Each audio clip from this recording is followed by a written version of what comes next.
Je jure obéissance à la Constitution et aux lois de la République démocratique du Congo, de remplir fidèlement les fonctions qui me sont confiées et de rendre loyalement compte à l'officier du ministère public.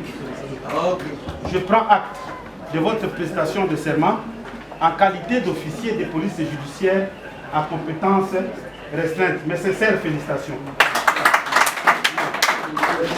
Ils étaient au total 50 officiers de police judiciaire à compétence restreinte en matière de mines, parmi lesquels 49 hommes et une seule femme a été assermentés.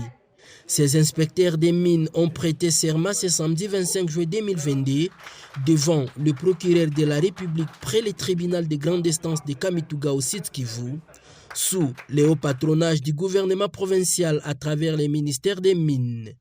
Venus de différents services de l'administration des mines, dont le SAEMAP et la division des mines dans les territoires de Chabunda et Mwenga, les assermentés ont été appelés à travailler conformément à la législation en vigueur, tout en épargnant les assujettis de tracasseries inutiles, avec un accent particulier sur la mobilisation des recettes au profit du trésor public. Pour moi, et pour la loi aussi, parce que moi je suis du côté de la loi, les officiers de police judiciaire à compétence restreinte du service d'encadrement et d'assistance n'ont pas cette compétence de faire suspendre les travaux. J'insiste sur ça. S'il y a un conflit minier, vous appelez votre collaborateur des mines, vous pouvez travailler en synergie.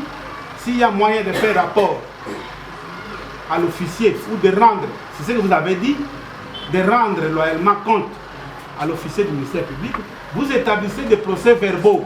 Financé par USAID, le responsable de l'organisation non gouvernementale Pacte Emola Pipenachim justifie cette activité par le renforcement des capacités aux inspecteurs et contrôleurs des mines, avec suivi des activités dans et autour des miniers artisanaux en adhérant à la nouvelle approche de qualification des mines et validation des sites miniers proposée par les projets SM-SV.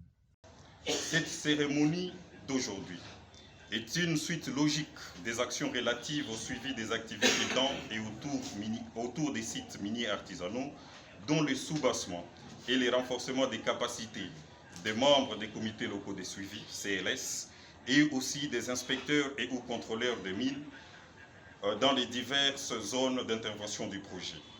Cette prestation de serment arrive après une série de formations de 5 jours au profit des assermentés sur les modules liés à la rédaction et élaboration du procès verbal, technique de l'interrogatoire, les droits miniers ou encore les droits pénals spéciaux des mines. À cette activité, le gouvernement provincial du Sud Kivu était représenté par le directeur de cabinet du ministre provincial des mines.